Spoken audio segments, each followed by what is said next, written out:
نہ مچھلی کا اشتہار، صرف سادہ تختہ لگا ہوا تھا۔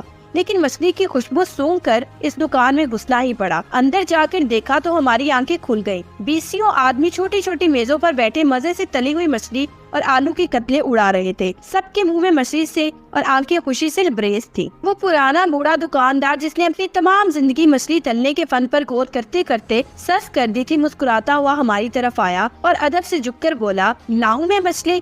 میری چینی سہیلی شین فون اپنے چینی وضع کے تاریخی لباس میں بالکل گڑیا لگتی تھی۔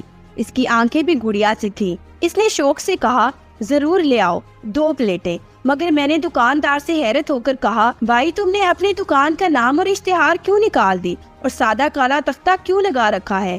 اس میں ضرور کوئی بید ہوگا۔ وہ ایک بوڑھے جن کی طرح ہنس پڑا، بولا، حضور آپ دونوں گرم گرم مچھلی کی پلیٹوں کے آگے بیٹھ جائیں، پھر میں اپنی کہانی سناؤں گا۔ شین فون نے فوراً چٹور پن کے انداز میں اپنی چھری